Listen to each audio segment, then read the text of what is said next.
सरस्वती विद्या मंदिर अतरौली के पुरातन छात्र परिषद द्वारा संचालित ये सप्तदिवसीय व्याख्यानमाला कार्यशाला आयोजित की गई है।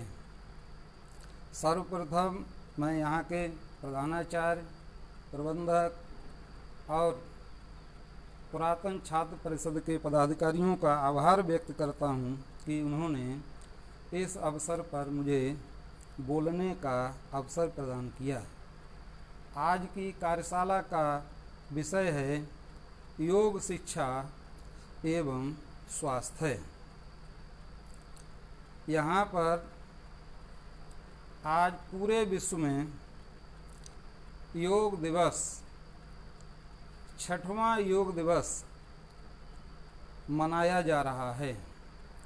इससे पूर्व में जो योग दिवस हुए थे वे सभी बड़े बड़े स्थानों पर बहुत अधिक संख्या में संग्रह के आधार पर हुए थे, लेकिन इस बार का जो योग दिवस कार्यक्रम है उसकी थीम भी यही है, घर पर रहकर योग करें। उसका कारण है पूरे विश्व में फैली हुई कोरोना महामारी। तो हमें पूरा विश्वास है कि आप सभी लोगों ने घर पर बैठ कर के ही योग किया है और आगे भविष्य में भी करते रहेंगे। योग क्यों? तो इसका हम लोगों को एक उद्देश्य है, जो हमारे 4 पुरुषार्थ हैं, धर्म, अर्थ, काम, मोक्ष। ये 4 पुरुषार्थ जो व्यक्ति के जीवन में होते हैं, इनको प्राप्त करने के लिए सबसे पहले स्वस्थ शरीर होना बहुत आवश्यक है। कहा भी गया है, शरीर माध्यम खलु धर्म साधनम, अर्थात जितने प्रकार के कर्तव्य कर्म हैं या धार्मिक कार्य हैं, उन सभी को करने के लिए शरीर और उससे भी अच्छा है स्वस्थ शरीर आवश्यक है। यदि शरीर स्वस्थ नहीं है तो किसी भी प्रकार का कार्य करना संभव नहीं होता है। इसलिए योग शिक्षा को सब जगह अपनाया जा रहा है। ये जो विश्व योग दिवस है, ये पूरे विश्व में मनाया जा रहा है। हमारे माननीय प्रधानमंत्री नरेंद्र मोदी जी ने 27 सितंबर 2014 को अपने भाषण में यूएनओ में इस बात का प्रस्ताव रखा था कि पूरे विश्व में सब लोग स्वस्थ रहें, इसके लिए योग दिवस मनाया जाए।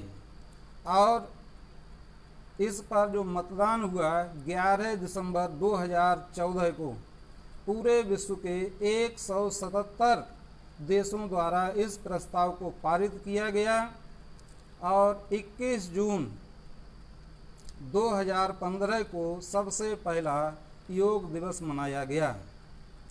हम लोग चूंकि उत्तरी गोलार्ध में निवास करते हैं और यहाँ पर 21 जून को सबसे बड़ा दिन होता है, तो इस बड़े दिन को एक महान दिन बनाने के लिए 21 जून को ही योग दिवस मनाने की योजना बनी।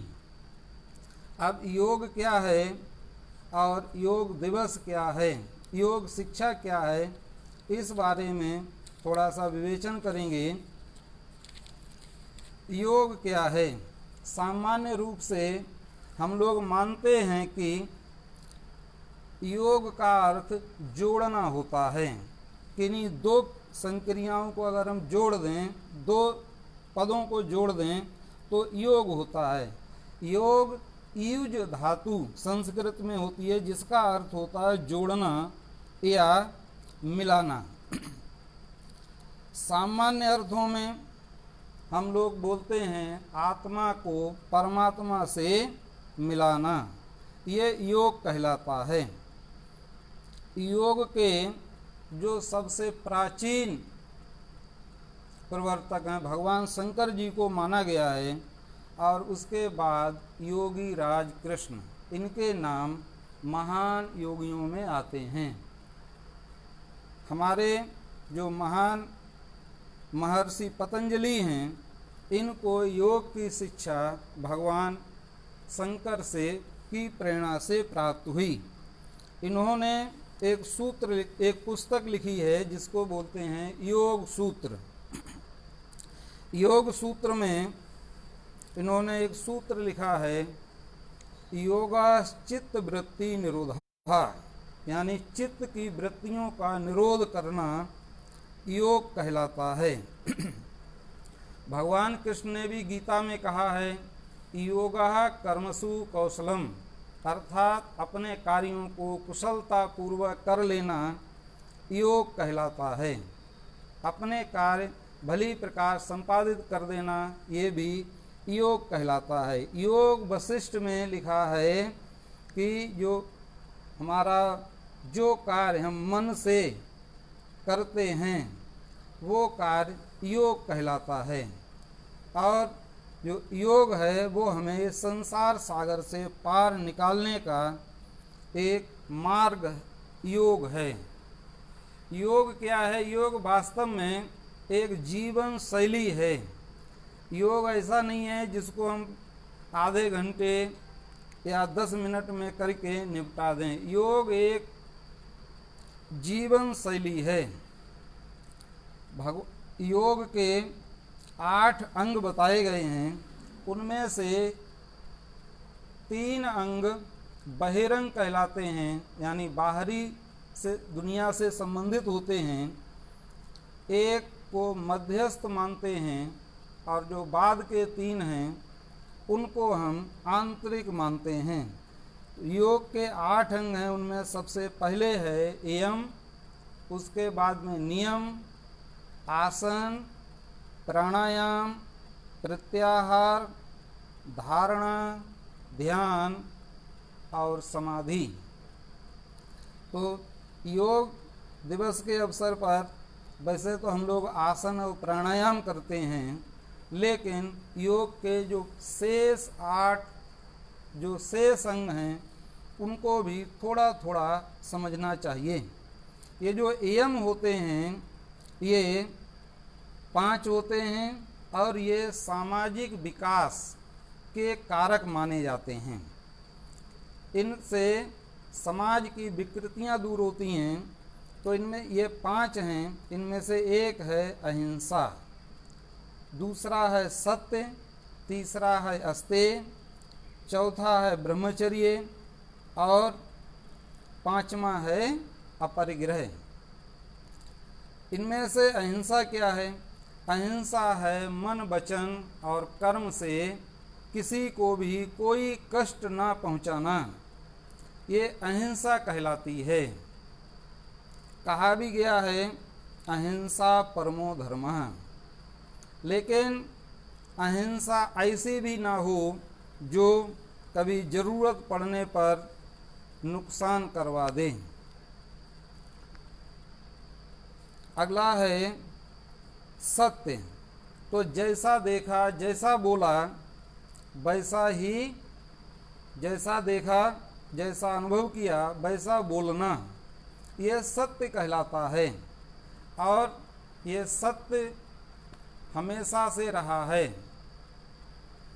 कहा भी गया है ब्रह्म सत्यम जगत मिथ्या, माने सत्य हमेशा सत्य रहता है, खरे सोने की तरह है, इसमें कोई विकृति नहीं होती। अब सत्य का उपयोग कब कब करना, यानी अगर हमारा कोई व्यक्तिगत स्वार्थ है तो सत्य का प्रयोग करना, और देश समाज का कार्य है तो सत्य का प्रयोग करना।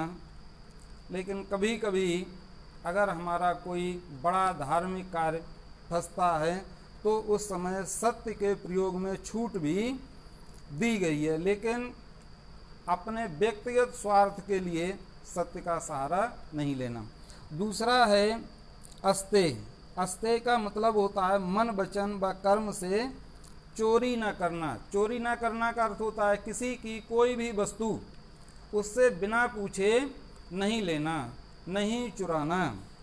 लेकिन ये हर परिस्थिति में नहीं है। अगर हमारा राष्ट्र असुरक्षित है, हमारे बाहरी शत्रुओं से खतरा है, और अगर हम उनकी गोपनीय योजना को नहीं चुराएंगे, हम तो कहेंगे कि हम चोरी नहीं करेंगे, तो वहाँ पर ये हमारे लिए क्या बनेगा, ये चोरी न करना एक विकृति बन जाएगा। इतना बड़ा विकृति हमें नहीं पालना।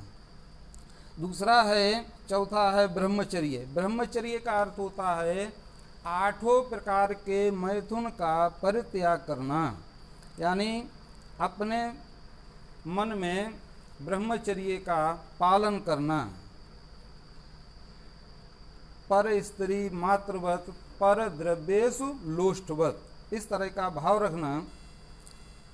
और अगला है अपरग्रह। अपरग्रह का मतलब होता है शब्द स्पर्श रूप रस गंध इत्यादि वस्तुओं का संचय न करना। अपरग्रह माने संचय न करना, और यदि संचय करना भी तो व्यक्तिगत लाभ के लिए नहीं करना, सामाजिक लाभ के लिए उसका संचय भी करना। हमारे यहाँ उदाहरण भी है कि भामा साहा ने धन संचय किया, लेकिन सामाजिक कार्य के लिए उसको प्रेषित भी कर दिया। वैसे तो कहा गया है कि संचय नहीं करना, लेकिन संचय करना तो समाज कार्य में उसको लगाना, व्यक्तिगत कार्य के लिए संचित नहीं करना। इसी तरह से हम एक बहुत सरल उदाहरण देखते हैं कि जो तालाब होते हैं वो जल का संचय करते हैं, नदियाँ जल का संचय करती हैं, पृथ्वी रत्नों का, समुद्र रत्नों का संचय करता, लेकिन ये सब अपने लिए नहीं करते हैं, ये सब परोपकार के लिए संचय करते हैं। तो अगला है, तो संचय कब करना और कब नहीं करना, हमें अपरिग्रह का पालन विवेक से करना। अगला है योग का दूसरा है नियम। तो ये जो नियम हैं ये व्यक्तिगत परिमार्जन के लिए हैं। इनमें से ये भी 5 हैं। पहला है शौच, फिर है संतोष, फिर है तप, स्वाध्याय और ईश्वर प्राणिधान। तो इनके अर्थ भी आप समझिए।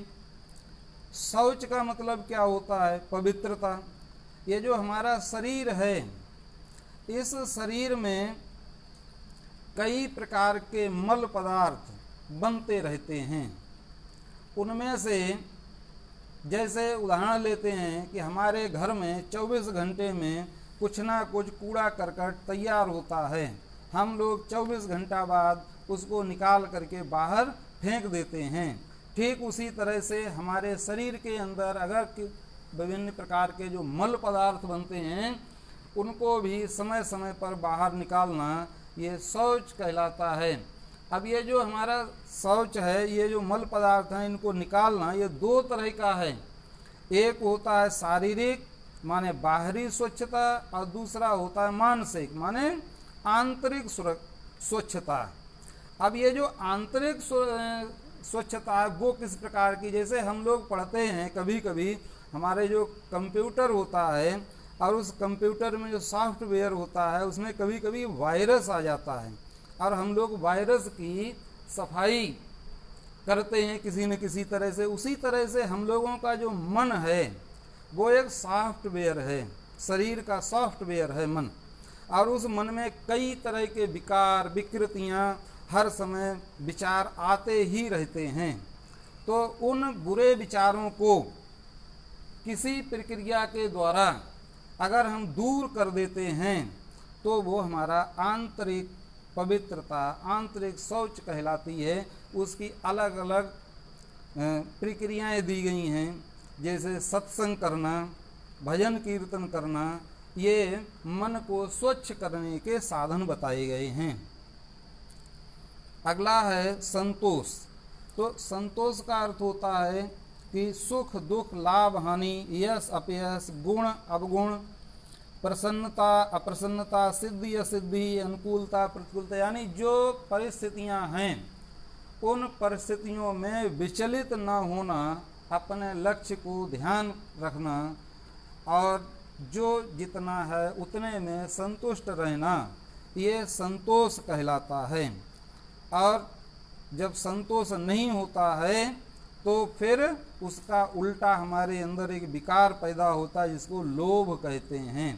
लोभा पापस्य कारणम कहा गया है कि लोभ फिर पाप का कारण बनता है। इसलिए हमें क्या करना, संतोष करते रहना। अगला है तप। तप का अर्थ होता है, वैसे तो लोग सोचते हैं कि ध्रुव ने जंगल में जाकर के तप किया था, प्रहलाद ने तप किया, महान ऋषियों ने तप किया। तो इसका अर्थ है कि जो है भूख प्यास सर्दी गर्मी इनको सबको सहन करना। लेकिन तप का दूसरा अर्थ भी है कि हम जो हैं अपने राष्ट्र के लिए, समाज के लिए, इनके कार्यों को, धार्मिक कार्यों को संपादित करने के लिए अगर किसी प्रकार का कष्ट होता है तो उसको भी सहन करते हैं, तो वो तप कहलाता है। अगला है स्वाध्याय। अच्छे ग्रंथों का अध्ययन करना, ईश्वर के विषय में चिंतन करना, धार्मिक क्रियाकलापों का अध्ययन करना, अपने ज्ञान और भक्ति में वृद्धि करना, ये स्वाध्याय कहलाता है। अगला है ईश्वर प्रणिधान, माने अपने को बिल्कुल ईश्वर में समर्पित कर देना, ये ईश्वर प्रणिधान कहलाता है।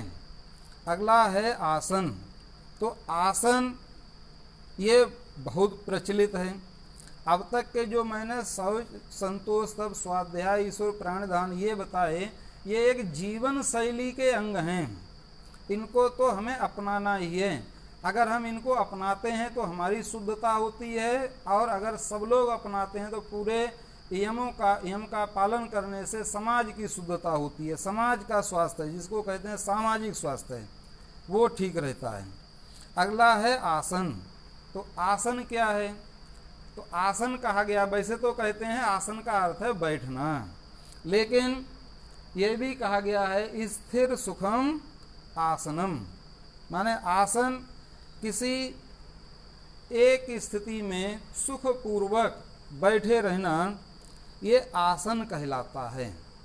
आसन अनेक प्रकार के हैं, और बैठ करके आसन करे जाते हैं, खड़े होकर के आसन किए जाते हैं, लेट करके किए जाते हैं, सिर नीचे पैर ऊपर करके आसन, कुछ लोग पेड़ की शाखाओं से उल्टे लटक करके आसन। तो ऐसे कई तरह के आसन करते हैं। आसन के और भी कई प्रकार हैं। आसन को करने से सुख प्राप्त होता है। शरीर के कुछ आसन तनाव के आसन होते हैं, खिंचाव वाले, कुछ प्राणायाम करने के आसन होते हैं, ध्यान करने के आसन होते हैं। तो ये आसन के अलग अलग प्रकार हैं। आसनों को करने से शारीरिक सिद्धता प्राप्त होती है, शरीर स्वस्थ रहता है। तो जो हमारा जो योग शिक्षा है, स्वास्थ्य है, स्वास्थ्य का हमारा अर्थ था शारीरिक स्वास्थ्य। अब शारीरिक स्वास्थ्य के साथ में आगे है, क्योंकि हमारे सर्वांगीण जो विकास होता है, उस विकास में केवल शारीरिक स्वास्थ्य पर जोर नहीं देते हैं। हमारा शारीरिक सब ठीक है, शरीर के सारे अंग ठीक हैं, लेकिन उनके अंदर प्राण ऊर्जा नहीं है, तो वे अंग काम नहीं कर सकते। कोई मशीनरी है, अगर उसको जनरेटर से, पावर हाउस से बिजली प्राप्त नहीं होती है, तो फिर वो नई मशीन यूं ही खड़ी रहती है, उसके हर पुर्जा ठीक होता है। ऐसे शरीर का है, तो शरीर के लिए प्राण ऊर्जा चाहिए। तो इसके लिए अष्टांग योग में एक अंग है जिसको हम बोलते हैं प्राणायाम। तो प्राणायाम क्या है? प्राणायाम दो शब्दों से बना है, प्राण प्लस आयाम। प्राण का अर्थ वायु भी होता है, वैसे प्राण का अर्थ जीवनी शक्ति होता है, जिसको हम जीवन कहते हैं। अगर कोई व्यक्ति मृत होता है तो हम लोग ये भी कहते हैं कि इसमें से प्राण निकल गए, ये भी कहा। इसलिए प्राण होना और आयाम का अर्थ है लंबा होना, यानी जो हमारा जो जीवन है उस जीवन को लंबा करना, ये प्राणायाम कहलाता है। और इसके लिए क्या करते हैं हम, जो श्वास प्रश्वास की हमारी गति है उसको धीमा करते हैं, उसको नियंत्रित करते हैं, जिससे हमारी जीवन शक्ति बढ़ती है। प्राणायाम की जो 3 स्थितियां हैं उनमें से पूरक, कुंभक और रेचक। पूरक में श्वास को भरते हैं, कुंभक में श्वास को रोकते हैं और रेचक में हम श्वास को बाहर निकालते हैं। और तीनों क्रियाएं इस लय के साथ करते हैं कि इनकी गति, इनका समय लंबा हो। कहा भी गया है कि किसी भी व्यक्ति को जो सांसें दी गई हैं वे निश्चित संख्या में हैं, ऐसा कहा जाता है। और उन श्वासों को अगर हम जल्दी जल्दी खर्च कर देंगे तो हमारी सांसें जल्दी पूरी हो जाती हैं। उन्हीं श्वासों को अगर हम धीरे धीरे खर्च करते हैं तो वो श्वासें हमारी देर में खर्च होती हैं। माने अगर कोई दुर्घटना ना हो, कोई रोगाणु का इन्फेक्शन ना हो, बीमारी से ना हो, तो हम अपनी श्वासों को लंबा खींच करके 100 वर्ष से अधिक तक जीवित रह सकते हैं। हमारे जो मनीषी थे वो प्राणायाम के द्वारा हजारों वर्षों तक जीवित रहा करते थे। अब ये जो प्राणायाम है, इस प्राणायाम को करने की अलग अलग विधियां आगे अलग प्रकार से बताई गई हैं। अगला पद है प्रत्याहार। प्रत्याहार का अर्थ होता है कि अपनी इंद्रियों को बाहरी दुनिया करके उनको आंतरिक ओर मोड़ना, माने बाहर से अंदर की ओर मोड़ना, ये प्रत्याहार कहलाता है। अगला है धारणा। धारणा क्या होता है, हम लोग आपस में साधारण बातचीत की भाषा में भी कहते हैं कि उनकी धारणा कैसी बन गई। तो धारणा का मतलब जो हम धारण कर लेते हैं, हम अपने मन के अंदर जिस चीज को धारण करते हैं, सरल भाषा में वो धारणा कहलाती है। वैसे कहा गया है कि मन को स्थिर करना, मन को स्थिर करना ये धारणा कहलाता है। और अपने मन में कोई इमेज बना लेना, उसको स्थिर कर लेना, वो भी धारणा कहलाता है। अगला है ध्यान। ध्यान का अर्थ होता है ईश्वर में चिंतन करने में मन को पूरी तरह से लगा देना। आज की जीवन शैली में ध्यान करना बहुत आवश्यक हो गया है। ध्यान विद्यार्थी के लिए तो ध्यान जीवनी शक्ति है। आप देखिए, हम लोग परीक्षा देने जाते हैं, उनमें से 10 प्रश्न याद करके जाते हैं, 6 याद रहते हैं, 4 के बारे में कहते हैं कि भूल गए। क्या हुआ? ध्यान नहीं रहा। हम लोग बोलते हैं ध्यान नहीं रहा। बाजार जाते हैं, 10 तरह का सामान बताया, 2 तरह का सामान भूल गए। वो घर पर आकर के एक ही बात बोलते हैं कि ध्यान नहीं रहा। तो आखिर ये ध्यान क्या है जो हमारे लिए रहा ही नहीं? ध्यान नहीं रहा। तो ध्यान क्या है? मन को स्थिर करना, अपने मन की शक्ति को बढ़ाना, ये ध्यान कहलाता है। आपको एक उदाहरण देते हैं स्वामी विवेकानंद का। वो बचपन से ध्यान करते थे। उनके बचपन की कहानियां आपने पढ़ी होंगी। तो उसमें लिखा है कि एक बार वो मैदान में बैठ करके ध्यान लगा रहे थे, उनके सामने सांप आया और चारों तरफ घूम करके चला गया। मित्रों ने पूछा कि तुम्हारे पास सांप था? उन्होंने कहा कि हमें तो कुछ भी पता नहीं लगा, सांप कहाँ से आया, कहाँ चला गया। तो वो इतना ध्यान करते थे। और बाद में वो एक महान योगी, महान संत हुए। तो उनका ध्यान बहुत तीव्र, उन्होंने बचपन से ही उन्होंने ध्यान का अभ्यास किया। हम लोग भी ध्यान का अभ्यास करके अपने ध्यान को मजबूत बना सकते हैं। स्वामी विवेकानंद के बारे में प्रसिद्ध है कि वो एक पुस्तक को अगर एक बार यूं पन्ने पलट करके देख लेते थे तो पूरा विवरण उनको अच्छी तरह से याद हो जाता था। तो ये ध्यान की विशेषता है। दूसरा है समाधि। तो समाधि का अर्थ होता है कि अपने को परमात्मा में विलीन कर देना, ये समाधि कहलाता है। तो ये तो थे योग के 8 अंग। अब हमारा शरीर इन यौगिक क्रियाओं को करके स्वस्थ कैसे रहे, तो इस विषय में जब भी योग करते हैं तो योग की कुछ अन्य क्रियाएं भी हैं। जैसे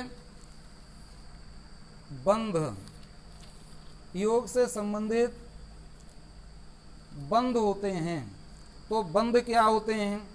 अपने शरीर के विशेष बंध का मतलब, जैसे हम लोग बेल्ट बांधते हैं तो कमर में हमने बेल्ट बांध दी तो बंध गए। तो बंध का मतलब होता है बांध देना। और कहाँ पर बांध देना? ये शरीर के अलग अलग स्थान होते हैं।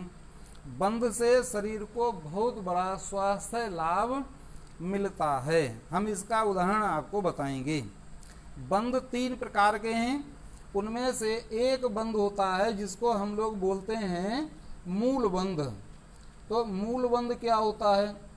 मूल बंध होता है कि पद्मासन में बैठ करके अगर हम गुदा मार्ग को संकोच करते हैं और ऊपर की तरफ को खींचते हैं, पेट को पिचकाते हैं, कमर को पतला करते हैं, तो ये हमारा मूल बंध लग जाता है। मूल बंध लगाने से क्या होता है? मूल बंध लगाने से शरीर में फुर्ती आती है। अब आपको मूल बंध का उदाहरण देखिए। ये जो हमारे अखाड़े में लड़ने वाले पहलवान होते हैं, वो पहलवान मूल बंध लगाते हैं। वो ये जान करके मूल बंध नहीं लगाते हैं कि हम यौगिक क्रिया कर रहे हैं। वो लंगोट से अपनी कमर को इतना कस करके टाइट करके बांधते हैं कि उनका मूल बंध स्वाभाविक रूप से लग ही जाता है। तो चाहे जान करके लगाएं चाहे बिना जाने, क्रिया होनी चाहिए। दूसरा उदाहरण हम आपको बताते हैं। ये जो शेर होता है, आप शेर का कमर का हिस्सा देखिए और शेर का सीने का हिस्सा देखिए, तो शेर का स्वाभाविक मूल बंध लगता है अपने आप। इसी कारण से वो अन्य प्राणियों में, जीवधारियों में सबसे ज़्यादा शक्तिशाली माना जाता है। दूसरा आप देखिए, ये जो हमारा गाय है, बछड़ा है, आप बछड़े को देखिए और एक भैंस के बच्चे को देखिए। तो भैंस के बच्चे का पेट बड़ा होगा, लेकिन जो गाय का बछड़ा होता है उसका कमर का हिस्सा पतला होता है। इस कारण से आपने देखा होगा कि इनमें स्वाभाविक मूल बंध लगा हुआ है, भगवान ने लगा के भेजा है या वो खुद लगाते हैं, और इसके कारण से उनमें एक स्वाभाविक फुर्ती दिखाई देती है। हम लोगों को मूल बंध लगाने की विधि मैंने अभी बताई थी किस तरह से लगाते हैं, और इसको लगाने से हम लोगों को फायदा मिलता है, शारीरिक स्वास्थ्य मिलता है। माने कमर से संबंधित, प्रजनन अंग से संबंधित किसी भी प्रकार का कोई भी रोग मूल बंध लगाने से फिर नहीं होता है। दूसरा है उड्डयन बंध। तो उड्डयन बंध क्या है? ये जो हमारा जो पेट है, इस पद्मासन में बैठ करके मूल बंध लगाने के बाद फिर उड्डयन बंध लगाते हैं। पेट को अंदर की तरफ को खींच करके और उसको रोक लेना, ये उड्डयन बंध कहलाता है। इस उड्डयन बंध में ये जो पेट के अवयव हैं, जैसे हमारा यकृत है, अग्नाशय है, छोटी आंत, बड़ी आंत है, किडनी है, इन सब पर दबाव पड़ता है। और इस दबाव पड़ने के कारण से ये उड्डयन बंध लगता है, इससे ये मजबूत होते हैं। प्रत्येक बंध जहाँ कहीं पर भी हम बंध लगाते हैं तो उस स्थान से जो अपद्रव्य होते हैं वो अपना स्थान छोड़ देते हैं, क्योंकि हमारे शरीर की ऐसी प्रकृति है कि हम शरीर के जिस अंग को ढीला छोड़ते हैं उस स्थान पर अपद्रव्य माने बेकार पदार्थ जाकर के इकट्ठे होने लगते हैं।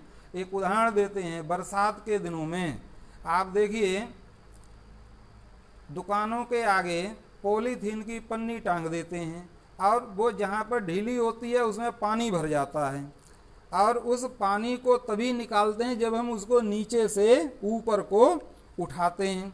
तो वो तो बाहर की प्रक्रिया हो गई, उसको हाथ से उठा दिया, लेकिन शरीर के अंदर जो अपद्रव्य जमा हो रहे हैं उनको दबाव देकर के ही हम निकाल सकते हैं।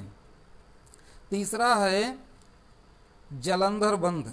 जलंधर बंध क्या होता है? ये जो हमारी ठोड़ी है, इस ठोड़ी को जब हम कंठ कूप में लगाते हैं इस तरह से दबाव देकर के, तो ये जलंधर बंध कहलाता है।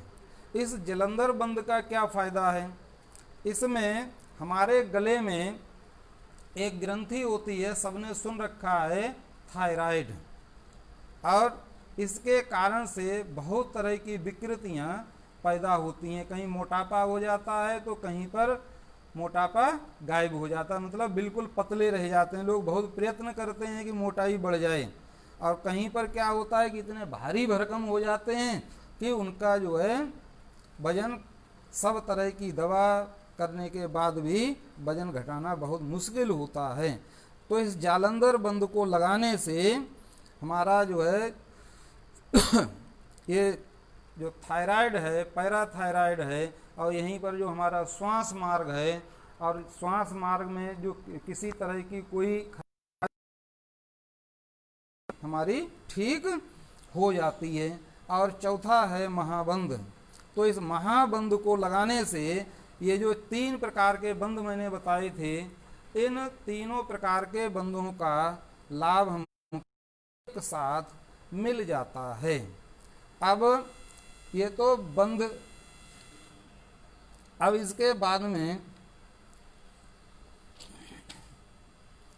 कुछ योग के द्वारा, यौगिक क्रिया के द्वारा हमारे बीमारियां कैसे दूर होती हैं, क्योंकि योग स्वास्थ्य से संबंधित है। तो इसी में एक बीमारी होती है, रोग होता है, जिसको हम बोलते हैं पाचन क्रिया में भाग लेती है। इसके अलावा इसमें 4 प्रकार के हार्मोन बनते हैं।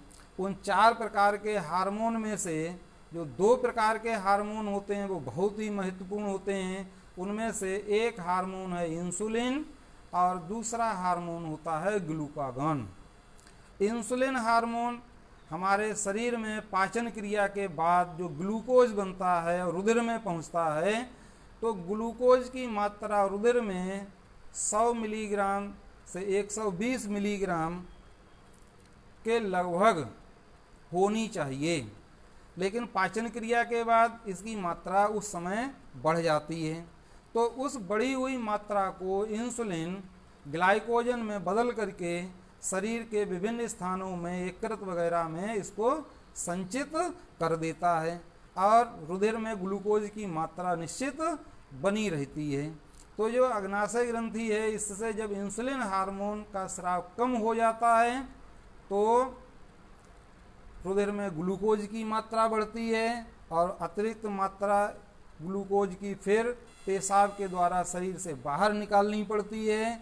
और फिर चूँकि ग्लूकोज शरीर को ऊर्जा देता है, ग्लूकोज का पेशाब से बाहर निकल जाना शरीर को हानिकारक होता है, उससे हमारे शरीर में कमजोरी आती है।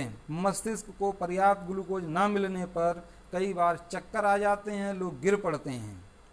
तो ये जो इंसुलिन है, इसकी पर्याप्त मात्रा बनी रहे, इसके लिए शरीर में अग्नाशय ग्रंथि का ठीक बना रहना बहुत आवश्यक है। इसमें जब कभी भी मोटापा बढ़ जाता है, शरीर में चर्बी जमा हो जाती है, अग्नाशय के अंदर रक्त संचार कम हो जाता है, तो अग्नाशय की कोशिकाएं मरने लगती हैं, इंसुलिन का स्राव कम होता है और डायबिटीज हो जाती है। और इन यौगिक क्रियाओं के द्वारा, माने योग के द्वारा, अगर हम पेट का ठीक प्रकार से व्यायाम करते हैं, मंडूक आसन लगाते हैं और पेट को चलाते हैं, माने अग्निसार क्रिया करते हैं, तो इन क्रियाओं के द्वारा, या हम जो उड्डयन बंध लगाते हैं, इन बंध के द्वारा अग्नाशय की जो एक्सरसाइज होती है उसके कारण से रक्त संचार होता है, अग्नाशय हमारा स्वस्थ रहता है, और धीरे धीरे करके हमारी जो डायबिटीज की समस्या है वो धीरे धीरे कंट्रोल होने लगती है, ऐसा देखा गया है। दूसरी हमारी एक समस्या होती है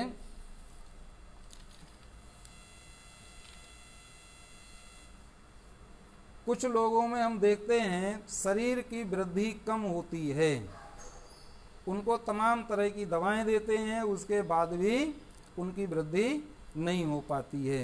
हमारे शरीर में एक ग्रंथि है जिसको सब लोग जानते हैं, मस्तिष्क में होती है पीयूष ग्रंथि। उस पीयूष ग्रंथि के अगले भाग से एक हार्मोन, उस अगले भाग से कई प्रकार के हार्मोन निकलते हैं, इसलिए उसको मास्टर ग्रंथि बोलते हैं। और ये ग्रंथि शरीर की सभी ग्रंथियों को कंट्रोल करती है, चाहे वो थायराइड ग्रंथि है, चाहे एड्रीनल ग्रंथि है, या जनन संबंधी ग्रंथियां हैं, उन सबको ये कंट्रोल करती है। तो उस ग्रंथि को मास्टर ग्रंथि कहा गया है। उसी में से एक हार्मोन निकलता है जिसको हम कहते हैं वृद्धि हार्मोन। तो योगा के द्वारा अगर इस ग्रंथि में रक्त संचार ठीक होता है, हम लोग ध्यान करते हैं, प्राणायाम करते हैं, तो उसमें रक्त संचार होता है। और प्रतिदिन इसका अभ्यास करते रहने से जो वृद्धि की समस्या है, ये वृद्धि ना होना या कई बार बहुत अधिक हो जाना, कभी कभी इसके हार्मोन अनियमित हो जाते हैं तो पीठ पर कुबड़ निकल आता है, सीने पर कुबड़ निकल आता है, जबड़े बढ़ जाते हैं। तो इस तरह की विकृतियां नहीं आती। यौगिक क्रिया के द्वारा हम इसको कंट्रोल कर सकते हैं। इसी तरह से एक ग्रंथि है जिसको हम बोलते हैं एड्रीनल ग्रंथि। एड्रीनल ग्रंथि कहाँ पर? एड्रीनल ग्रंथि जो हमारा किडनी होता है, वृक्क होते हैं, उस वृक्क की ऊपर की तरफ को पीले रंग की ग्रंथि होती है जिसको हम बोलते हैं एड्रीनल। और उस ग्रंथि से एक हार्मोन निकलता है जिसका नाम है एड्रीनेलिन। उस एड्रीनेलिन हार्मोन का काम क्या है? शरीर के अंदर जो संकटकालीन प्रतिक्रियाएं होती हैं उनको प्रेरित करना। जैसे सामने कहीं सांप देख लें तो एक संकटकालीन प्रतिक्रिया हो गई, तुरंत हमारी सांस फूलने लगेगी, हम दौड़ने को तैयार हो जाएंगे, दिमाग हमारा तेजी से काम करने लगेगा, शरीर में ग्लूकोज की खपत बढ़ जाएगी और हृदय की धड़कन तेज हो जाएगी, रक्त संचार तेज हो जाएगा। कभी कभी क्या होता है कि हम लोगों का जो शरीर होता है वो कांपने लगता है, अगर पर्याप्त पूर्ति नहीं होती है तो कांपते हैं, ये कहते हैं संकटकालीन। अब कभी कभी क्या होता है, जब हम रात को स्वप्न देख रहे होते हैं तो उस स्वप्न में भी भयानक सपना देखते हैं और संकटकालीन प्रतिक्रिया शुरू हो जाती है। कई बार लोगों को हार्ट अटैक भी पड़ जाता है। सपना देख रहे हैं कि ऊंचे से गिर पड़े, अब गिरे तो बिल्कुल ही चले गए। तो योगा के द्वारा रक्त संचार ठीक करके हमारी जो एड्रीनल ग्रंथि है उसको हम ठीक कर सकते हैं। और दूसरा जो आज जो सबसे बड़ी समस्या हम लोगों के सामने है वो है कोरोना महामारी। इस कोरोना महामारी में ये जो वायरस है इसकी अभी तक कोई दवा किसी ने नहीं खोज पाई।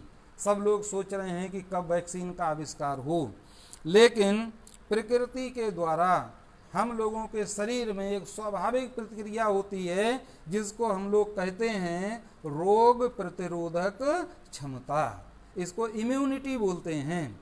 तो ये जो रोग प्रतिरोधक क्षमता है इसके कई स्तर हैं शरीर में। उन 3 स्तरों को हम बताते हैं। जैसे किसी राजा का किला होता है, उस राजा के किला के बाहर बाउंड्री होती है, खूब ऊंची 4 दीवारी होती है, उसके बाहर की तरफ को एक खाई होती है, उस खाई में पानी भरा होता है, मगरमच्छ हो, माने ये सब किस लिए होता है कि कोई बाहरी शत्रु अगर आए भी तो बाहर से ही टकरा करके शांत हो जाए।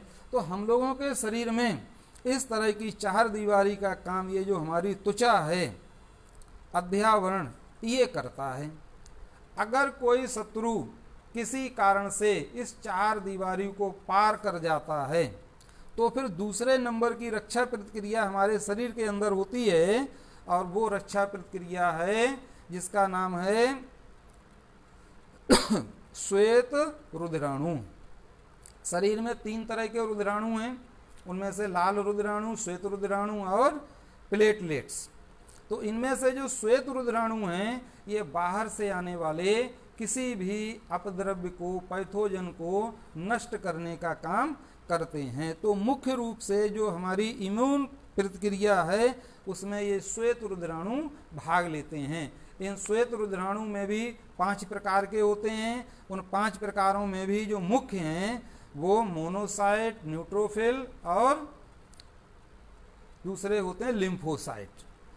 तो ये जो हमारा शरीर की संरचना है इसका थोड़ा थोड़ा ज्ञान अगर हम लोगों को है तो हम इस प्रतिक्रिया को भली प्रकार से समझ सकते हैं। जिस तरह से हम लोगों की सेना होती है और उस सेना में अलग अलग स्थानों पर लड़ने वाले कमांडो होते हैं, कोई पहाड़ों पर अच्छी तरह से लड़ सकता है, कोई रेगिस्तान में लड़ सकता है, तो कोई समुद्र में लड़ सकता है, तो कोई साधारण जमीन पर अच्छी तरह से लड़ सकता है। ठीक उसी तरह से हमारे शरीर में हर तरह के रोगाणुओं से लड़ने के लिए अलग अलग प्रकार के श्वेत रुधिराणु पाए जाते हैं। उनको अलग अलग नाम दिए गए हैं। जैसे लिम्फोसाइट है तो टी लिम्फोसाइट और बी लिम्फोसाइट। इन लिम्फोसाइट का यानी रुधिराणुओं का निर्माण हमारी जो अस्थियां हैं उन अस्थियों के अंदर रुधिराणुओं का निर्माण होता है। अगर हम प्राणायाम, व्यायाम करते हैं, कई प्रकार के आसन करते हैं तो उसके कारण से रक्त संचार अधिक होता है और हमारे शरीर में इन रुधिराणुओं का निर्माण अधिक मात्रा में होने से हमारे शरीर की जो रोग प्रतिरोधक क्षमता होती है उसमें वृद्धि होती है। और ये लिम्फोसाइट क्या करते हैं, 2 तरह से, ये श्वेत रुधिराणु हैं 2 प्रकार से बाहर से आने वाले पदार्थों को मारते हैं।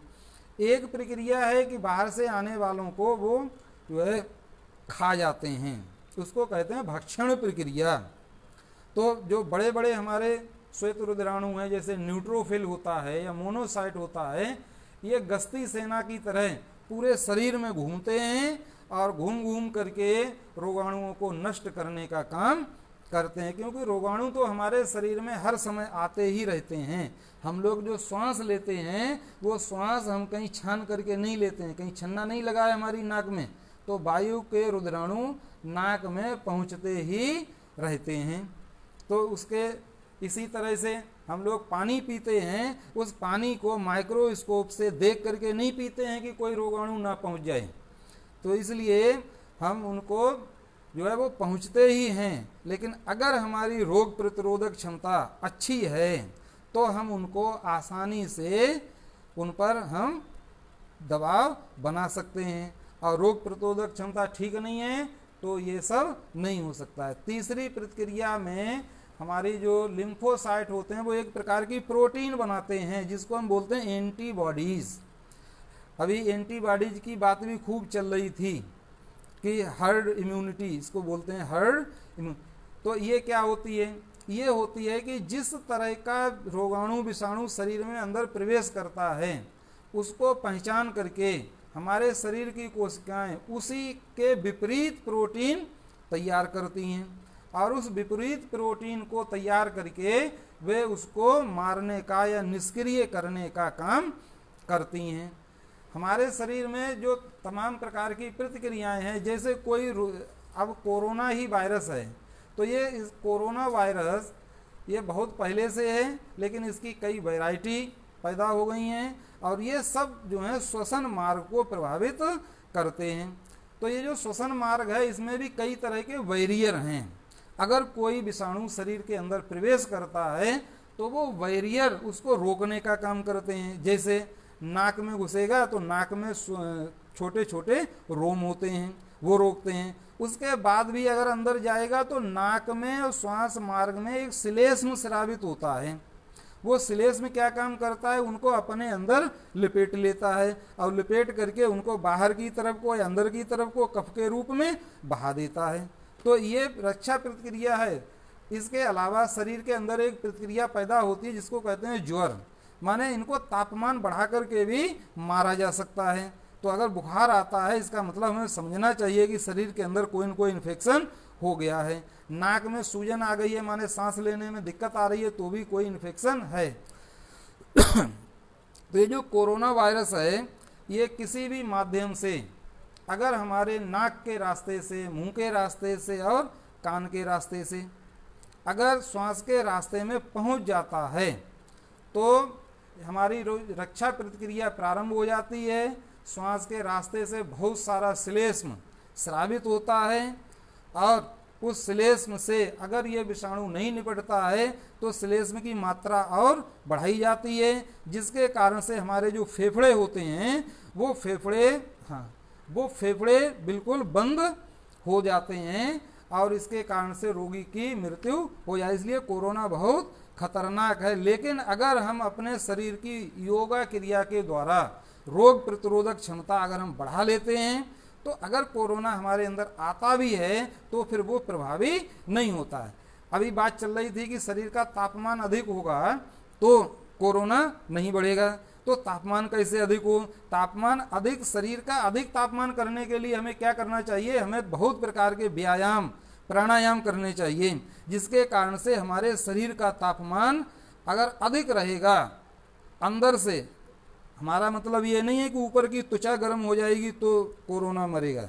अंदर से अगर तापमान हमारा अंदर से अधिक है तो जैसे आपकी कोयले की भट्टी होती है, उस भट्टी में कोई भी चीज़ डाल देंगे तो वो अपने आप भस्म हो जाती है। उसी तरह से अगर शरीर के अंदर अगर कोई रोगाणु विषाणु पहुंचता भी है तो शरीर की गर्मी की वजह से वो अपने आप ही निष्क्रिय या शांत हो जाएगा।